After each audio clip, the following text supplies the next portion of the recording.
तो उत्तराखंड उड़ान उत्तराखंड का ये विशेष आयोजन अब अपने अगले सत्र की ओर आगे बढ़ रहा है। एक और ख़ास सेशन, और मैं ये मानती हूँ एक ऐसा सेशन होने वाला है जिसको आप सबसे ज़्यादा एंजॉय करेंगे, क्योंकि इसका इंतज़ार तो आप सभी को होगा। क्योंकि अब तक सौम्या टंडन जी जो हमारे अतिथियों से सवाल कर रही थी, उनके बारे में जान रही थी, अब उनसे सवाल जवाब किया जाएगा। तो आप सौम्या टंडन जी, क्योंकि मैं उनका इंट्रो तो नहीं दे सकती, क्योंकि उनके बारे में क्या ही इंट्रो दूँ, आप सभी जानते हैं, क्योंकि वो सिर्फ पर्दे पर नहीं चमकती बल्कि लोगों के दिलों में भी अब वो इस कार्यक्रम के ज़रिए जो सभी लोग सुन रहे हैं उनके सबके दिलों में उन्होंने एक स्थान तो बना ही लिया है। और एक ऐसी शख्सियत है जिनने अपनी मुस्कान से हम सभी को अपना लिया है।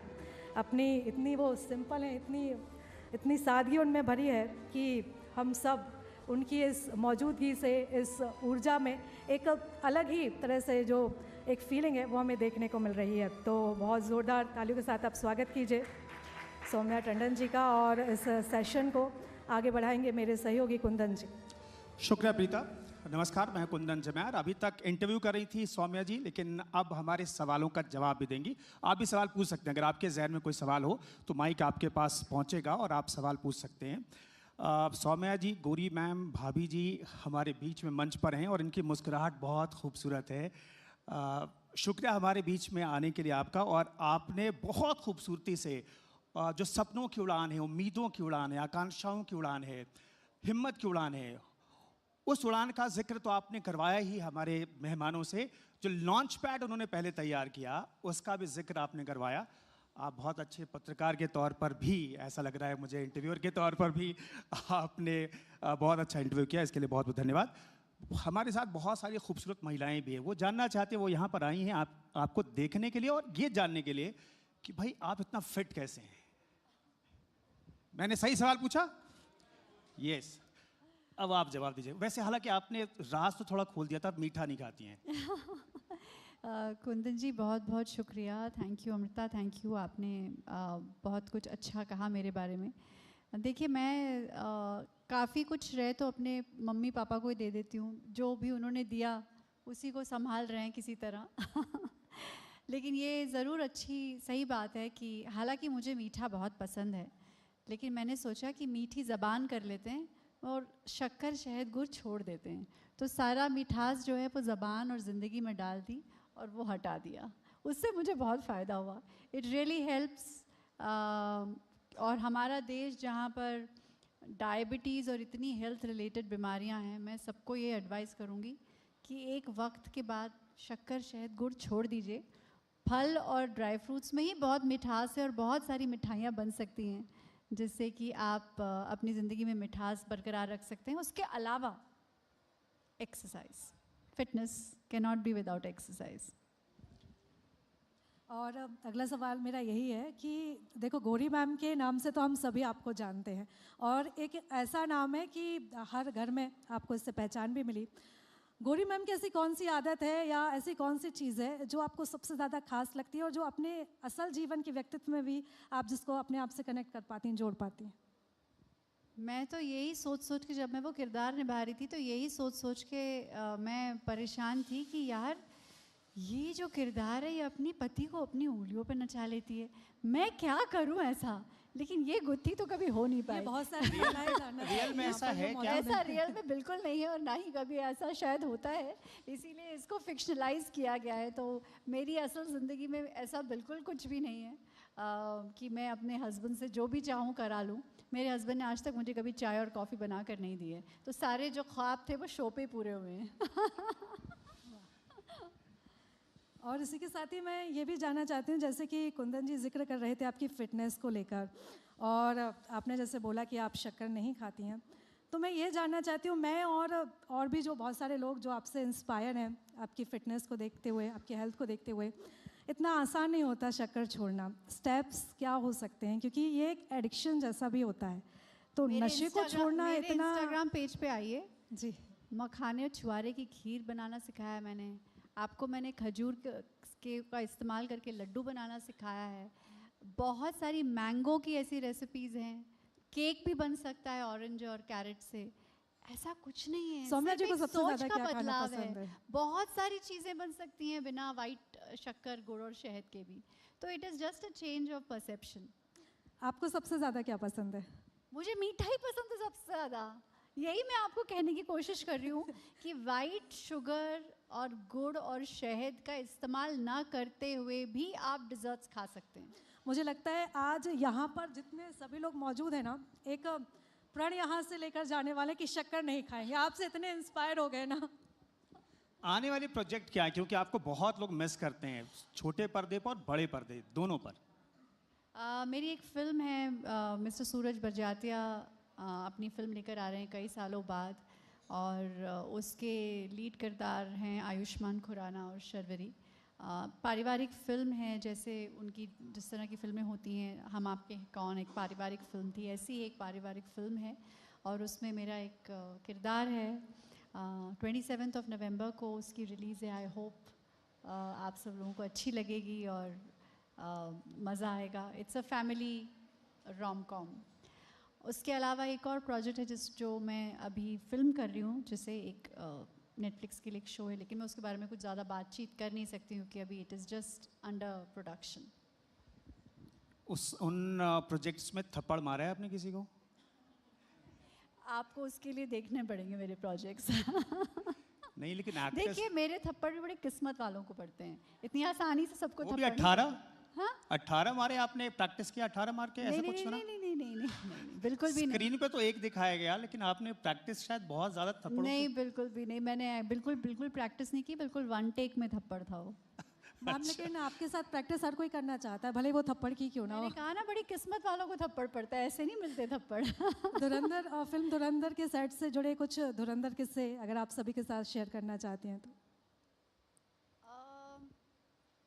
किससे? कुछ ऐसा इंसिडेंट हुआ हो साथी कलाकारों के साथ, कुछ फनी या फिर कुछ सीरियस?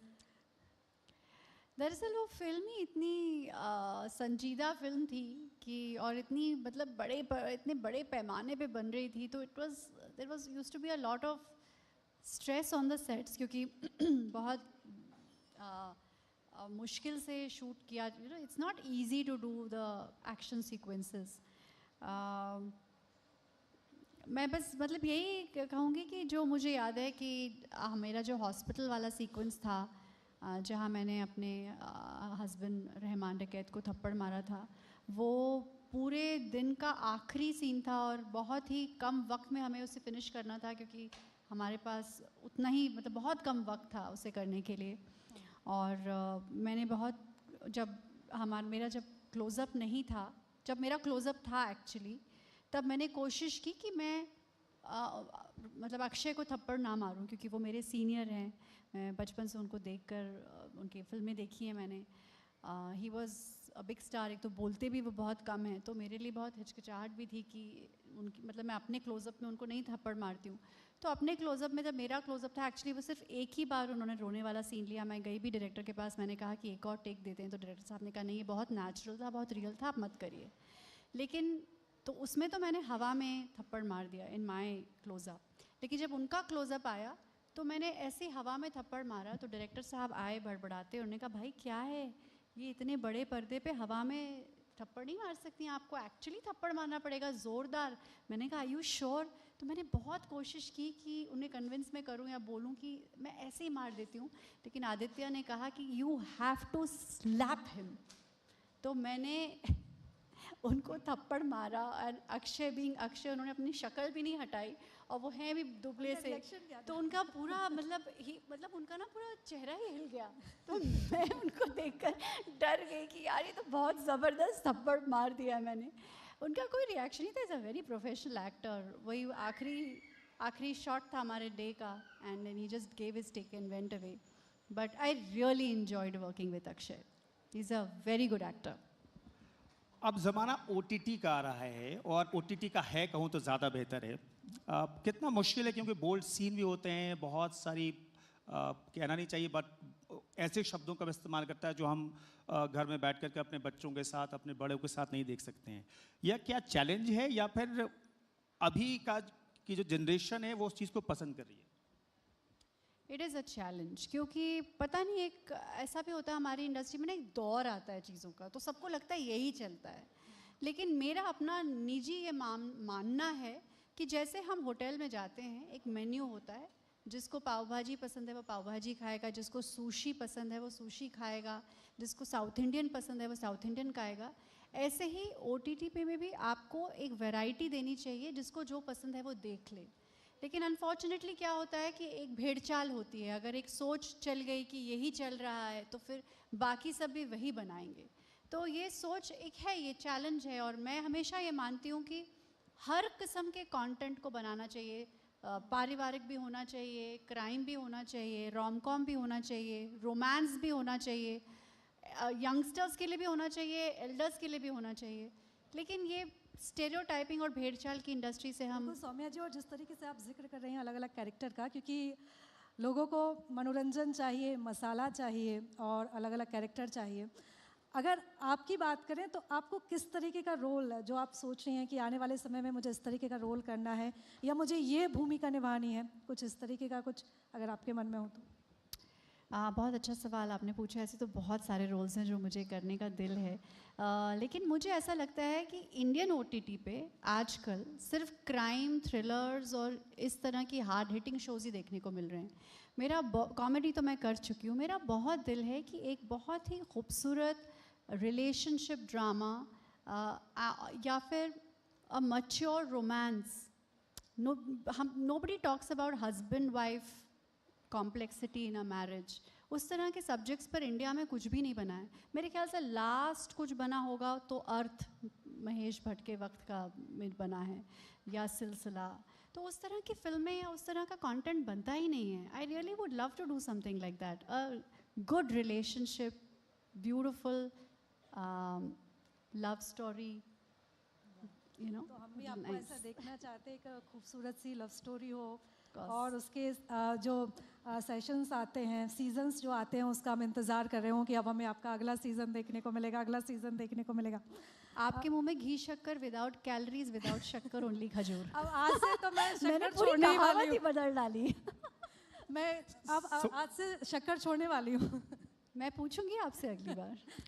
सोशल मीडिया का प्रेशर आज के युवा पर बहुत ज़्यादा है। क्या सेलिब्रिटीज़ लाइक यू, आप लोगों के ऊपर कोई प्रेशर होता है कि इसके इतने फॉलोअर, इसके इतने, मेरे इतने हैं, ऐसा कोई प्रेशर है? और न्यू जनरेशन के लिए जो फॉलोअर बढ़ाने के लिए कुछ भी करते हैं, क्योंकि इस मन से कुछ मैसेज भी जाना चाहिए युवाओं के लिए, तो उस प्रेशर को कैसे हैंडल करती हैं? और इस वक्त जो युवा आपको सुन रहे हैं उनके लिए क्या मैसेज है?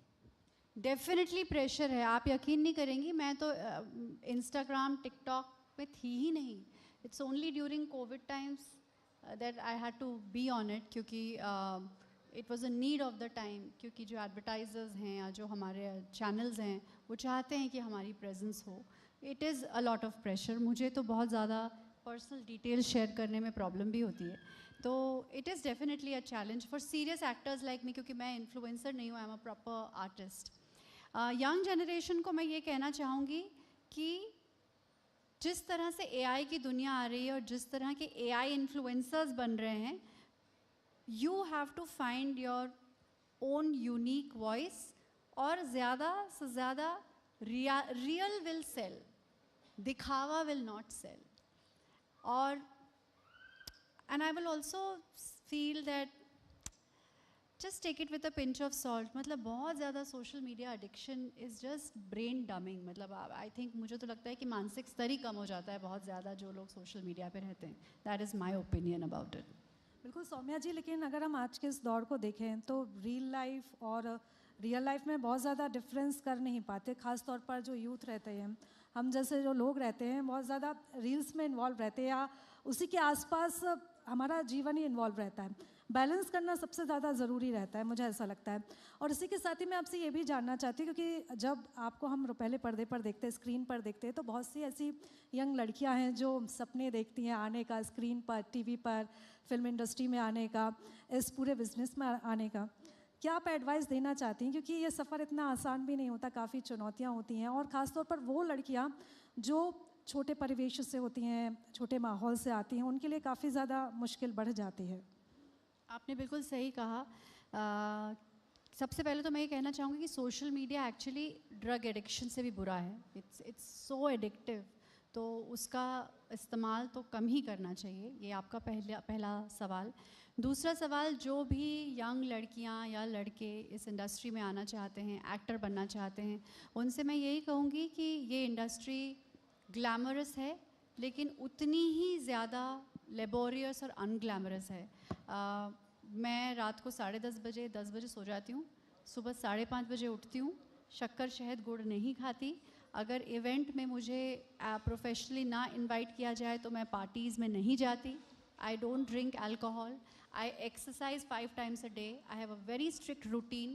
It is a very difficult life. तो प्लीज़ ऐसा ना समझें कि ग्लैमर की दुनिया है बहुत आसान है। उसके अलावा हमारी इंडस्ट्री में अगर लाख लोग आते हैं, उनमें से एक को चांस मिलता है। It's a difficult industry. Glamour के लिए मत आइए, पैसों के लिए मत आइए, फेम के लिए मत आइए।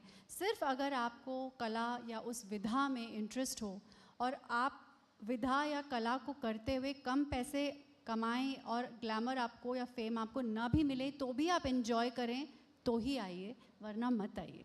सौम्या जी के लिए कितना मुश्किल ये सफ़र रहा यहाँ तक के लिए? It's tough, it's very very tough, it is extremely tough. जब मैं बम्बई आई थी तो मैं किसी को नहीं जानती थी और मुझे कोई भी आइडिया नहीं था इस इंडस्ट्री के बारे में। मैं पहले भी कह चुकी हूँ ये बात कि मेरे family is again family of educationalist. My father was a vice chancellor, acting vice chancellor, my mother is a painter. मेरे घर में सब साइंटिस्ट और इंजीनियर्स, डॉक्टर्स थे, तो किसी का भी कोई भी वास्ता इस इंडस्ट्री से नहीं था। तो शुरुआत मुझे टेलीविज़न से करनी पड़ी। अगर मेरे पास ऑप्शन होता तो मैं फिल्म से करती। इट्स टफ, आपको अपनी, और मुझे ये भी लगता है कि हर कहानी और हर जर्नी अपने आप में अकेले है। आपके हाथ में सिर्फ यही है कि आप अपनी कला को इम्प्रूव करते रहें। Be the best product available in the market. अगर कोई कहे कि इस एज कैटेगरी, इस कैटेगरी में कौन सबसे अच्छा काम करेगा, be the best in your category. बिल्कुल, जल्दी जल्दी से मैं जवाब चाहता हूँ, शायद एक जवाब दें तो बेहतर होगा। टीवी, बॉलीवुड या OTT, कौन सी स्क्रीन आपको पसंद है? कोई फ़र्क नहीं पड़ता कि कोई भी स्क्रीन हो, किरदार अच्छा होना चाहिए, कहानी अच्छी होनी चाहिए। पसंदीदा को स्टार आपका कौन है?